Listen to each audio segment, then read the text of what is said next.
Chinoise entière tiendrait dans le Val d'Oise. Si on voulait parquer la population mondiale dans un building, donc ça a l'air assez peu, mais sur une île qui faisait la taille d'à peine 8 stades de foot. Avec cette même courbe, on sera pas à 10, pas à 20, mais bien à 300 milliards d'individus sur Terre. Ouais, là c'est chaud. Dans un tel monde, à quoi ressembleraient nos vies? Au niveau de la humain maximum sur Terre, mais combien d'humains maximum peuvent vivre des ressources de la Terre? En 300 ans. Donc voilà, là c'est vraiment le sujet qu'on va parler par rapport aux humains qui peuvent tenir sur la Terre au niveau des ressources naturelles et non pas combien peuvent tenir sur Terre. Donc c'est vraiment chaud, hein, regarde. Nous sommes passés de 1 à 8 milliards d'individus. La croissance de la population mondiale actuelle est à 1,12%. Du coup, si on ajoute encore 300 ans, avec cette même courbe, on ne sera pas à 10, pas à 20, mais bien à 300 milliards d'individus sur Terre. Ouais, là c'est chaud. Dans un tel monde, à quoi ressembleraient nos vies? Au niveau de la nourriture, c'est pas glorieux. On va devoir se partager toute la production mondiale en 300 milliards, ce qui laisserait pas plus d'une dizaine de kilos de nourriture par personne par an. Pire, chaque humain devra se satisfaire d'un pauvre kilo de viande par an maximum. Autant vous dire que les entrecôtes de 500 grammes, vous oubliez. Pour l'eau, c'est pas mieux. On consomme 4,7 000 milliards de litres d'eau par an.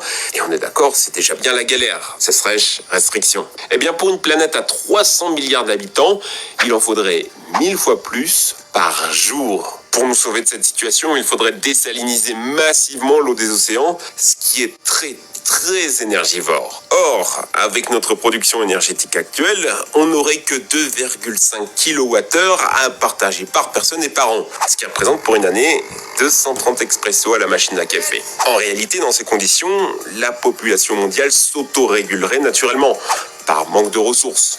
Les habitants mourraient de faim et de soif jusqu'à retrouver un équilibre. Ça serait terrible, hein? 2000 XXX, la grande régulation. Vous connaissez tous le jour de dépassement, cette date dans l'année à partir de laquelle nous vivons à crédit, où l'on a consommé plus de ressources que ce que la Terre peut produire en un an. Par exemple, si vous coupez 1000 arbres alors que la Terre n'en renouvelle que 500, c'est parce que vous avez coupé des arbres qui sont là depuis longtemps. Or, cette réserve n'est pas illimitée. En 2021, le jour de dépassement est tombé le 5 mai. Ouais, c'est rapide. Pourtant, il y a encore quelques années, en 1970, le jour de dépassement tombait près de Noël.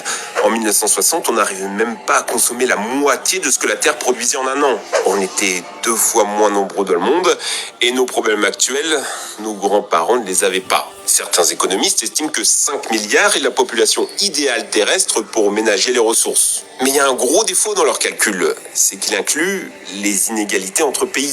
Les pays riches ne représentent que 17% de la population mondiale et consomment pourtant plus que les 83% restants.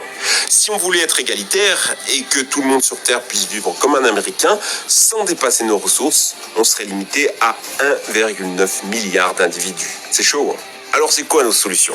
Certains proposent la décroissance. Si le monde entier vivait plus simplement, limiter l'industrie, retourner à la Terre, alors oui, nous pourrions monter à 11 milliards sans problème. Mais bon, vous êtes beaucoup à penser comme Cartman. Deuxième solution, le malthusianisme. En gros, la réduction de population. Alors non, on va pas se la jouer à la Gengis Khan. Le bougre a quand même réussi à éradiquer 12% de la population mondiale pendant son règne. Non, la réduction de population, c'est quelque chose de sérieux. C'est même au programme des Nations Unies. Bon, par contre, je vous arrête tout de suite, hein, ça veut pas dire qu'ils vont créer des guerres ou un super virus mortel.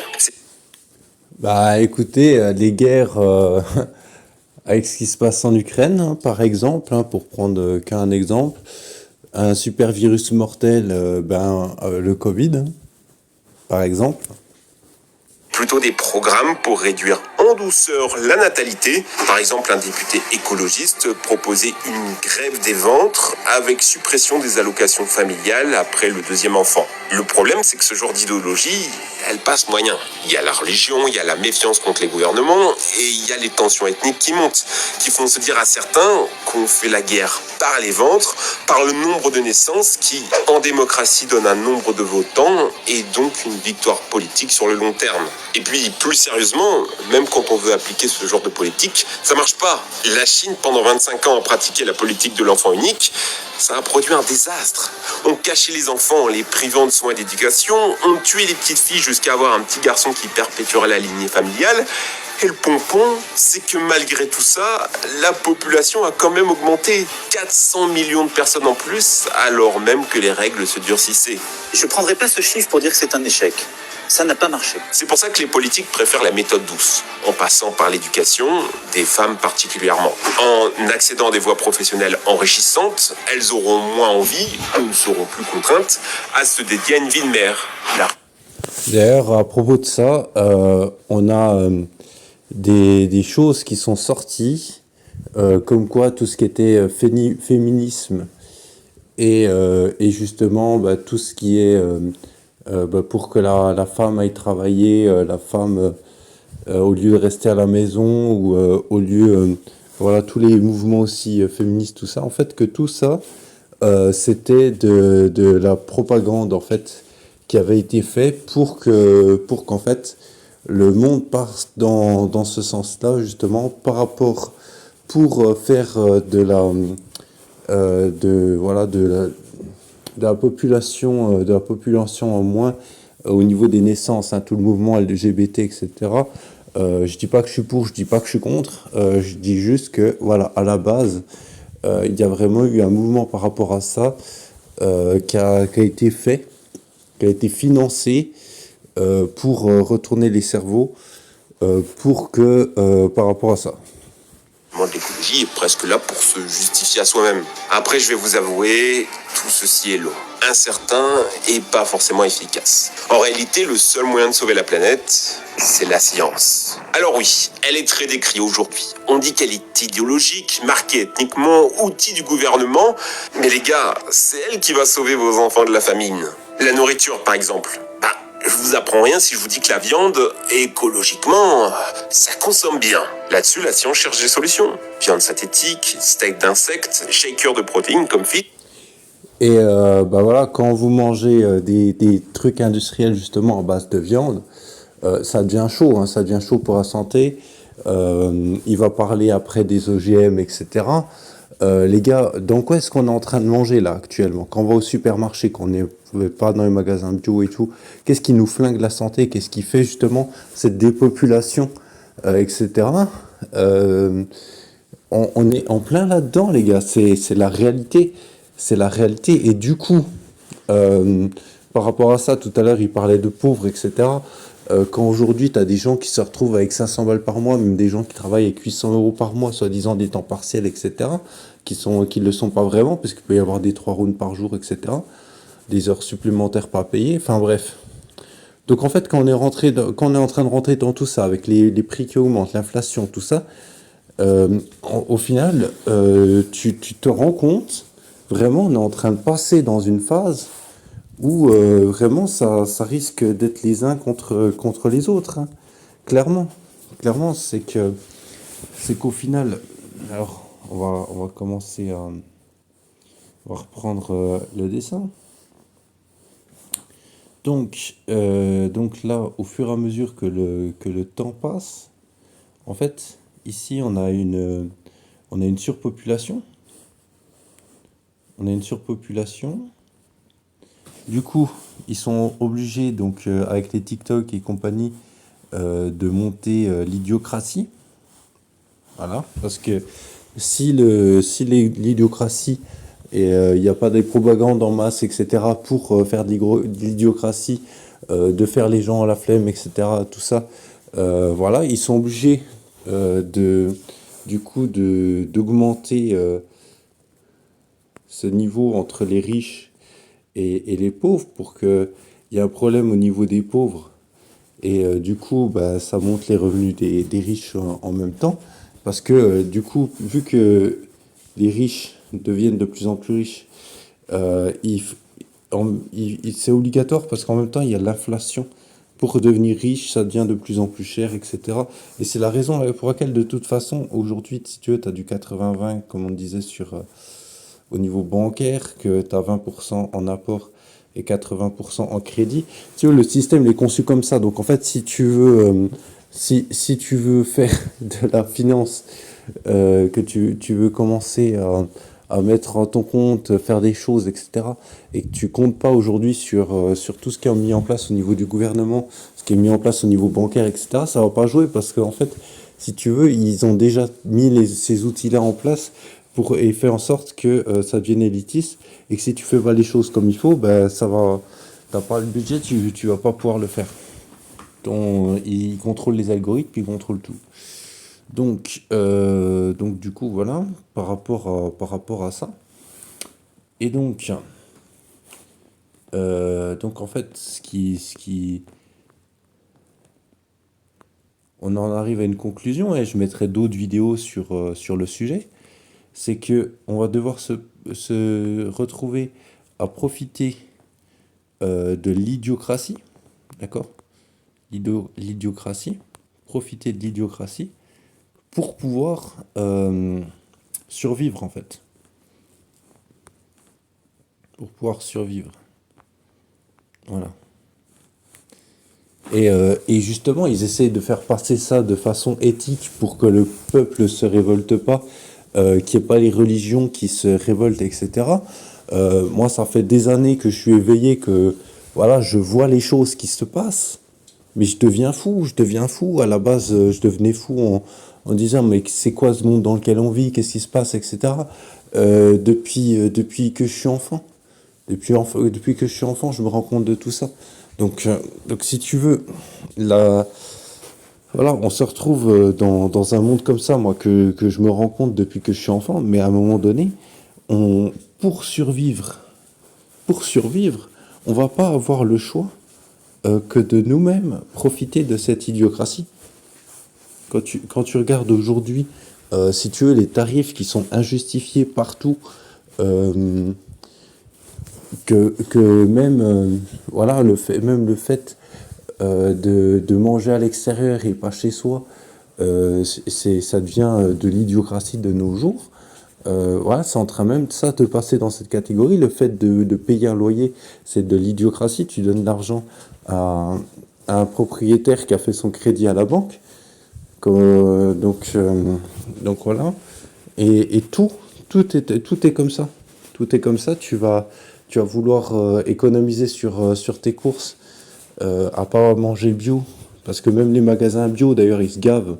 C'est un autre débat. Mais du coup, tu vas au supermarché. Et qu'est-ce qui se passe au supermarché? Tu sais que tu pars t'empoisonner. Aujourd'hui, il y a un problème même au niveau des matelas. Et du sommeil, ils font tout pour que tu dormes de moins en moins, que tu sois de moins en moins énergique. Même, voilà, même ceux qui prennent de la drogue aujourd'hui, même par exemple de la cocaïne, aujourd'hui ça finance le terrorisme. Enfin bref, si vous voulez, ça va très très loin, tous ces trucs-là. Et, euh, et du coup, voilà, aujourd'hui, la question, elle n'est plus j'ai envie de dire, sur de l'éthique.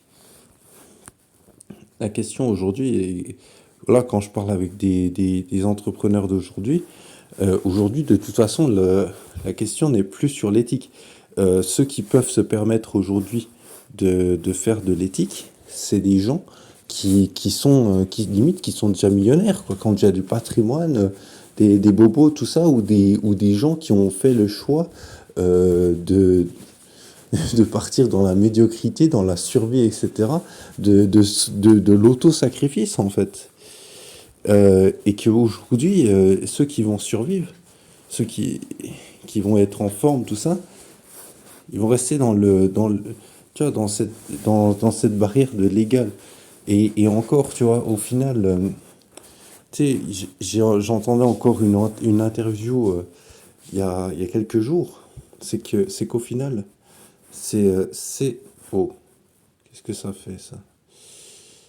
Euh, Au final, c'est celui qui a l'argent qui a raison. Qui a raison, on va le marquer là. C'est celui qui a l'argent qui a raison. D'accord? Sauf que la réalité, c'est que celui qui a l'argent,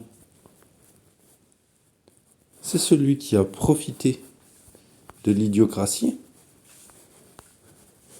et combattu contre la médiocrité. Tout ça. Et si tu veux, la- ceux qui sont informés ne tombent pas dans les pièges de l'idiocratie.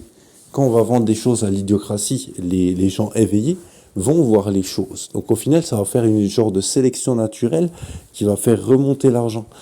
Genre, tu vois, ça va faire un cycle un peu.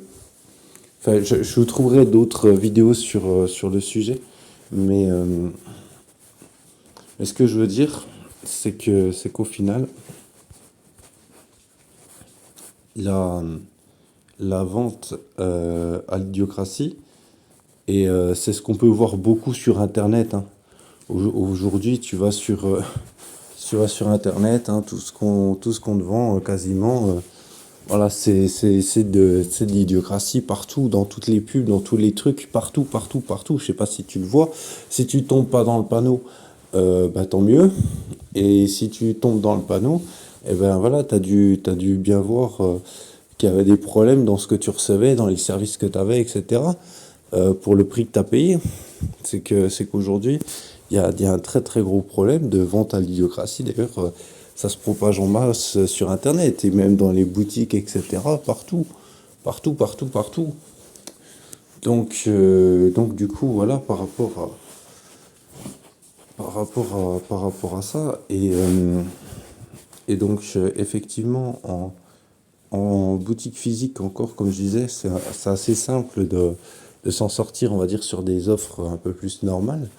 Mais sur Internet, vraiment, si tu veux faire de l'Internet, c'est que vraiment ça. Tu vas tomber sur l'idiocratie. Et sur cette idiocratie, donc tu vas avoir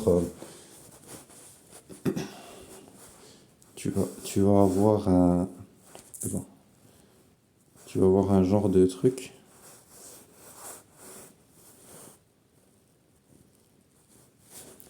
Voilà. Où, où en fait tu vas avoir la majorité des personnes qui arrivent, qui vont juste voir tes contenus, ce que tu fais, ce que tu dis, tout ça, ton profil. Tu vas avoir une partie, tiens, on va faire des billes, attends, comme ça.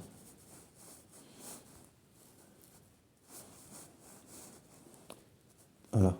Tu vas avoir une partie ici qui va seulement, par exemple, te laisser ses coordonnées, l'email, tout ça, mais absolument ne rien faire.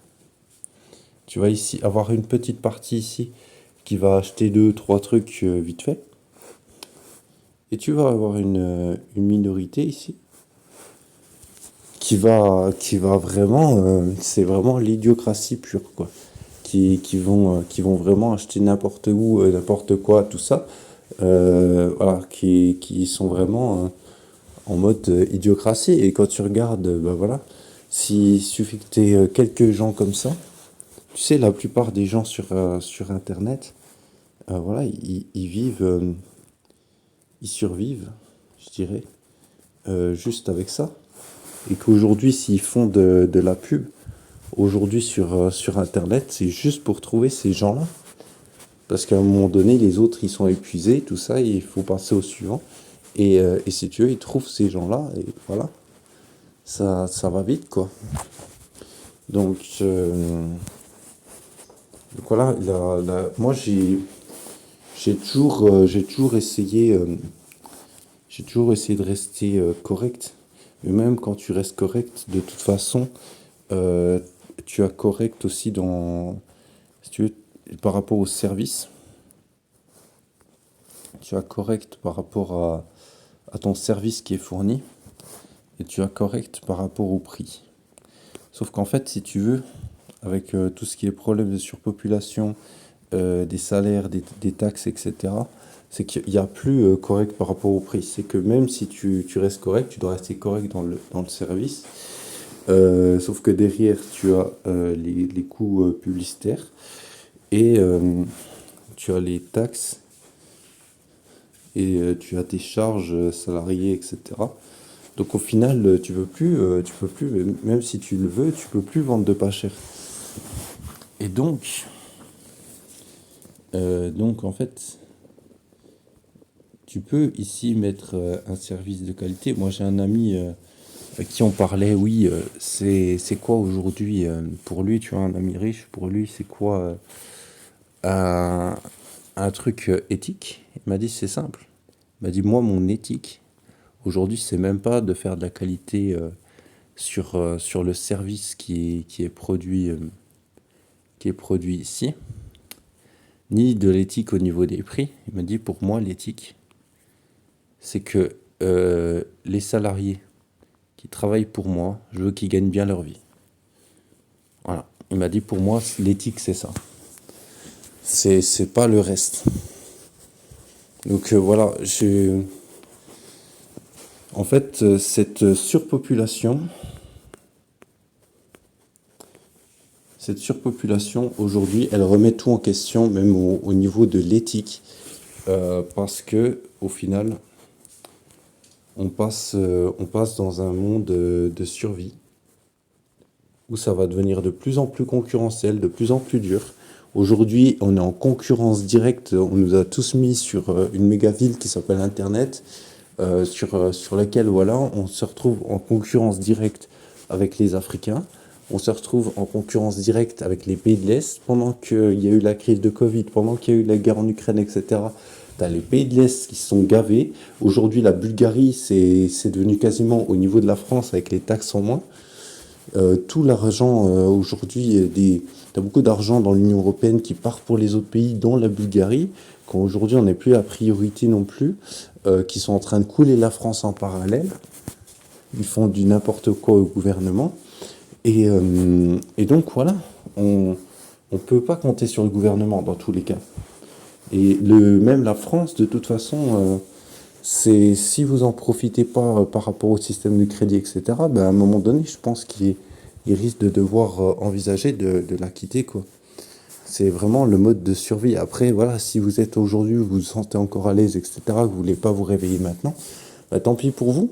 Mais voilà, vous allez vous retrouver tôt ou tard confronté à ce monde, et si c'est pas vous, ça sera vos enfants, et si c'est pas vos enfants, ça sera les enfants de vos enfants. Et à un moment donné, il va falloir se préparer à tout ça. Et donc voilà. Par rapport à ça, fallait que j'en parle. Alors, j'ai pas encore, voilà, je sais pas encore trop ce qu'il faut faire par rapport à ça. Mais moi, je voulais vous le montrer parce que, ben voilà, par rapport à tout ça, ça devient chaud, quoi.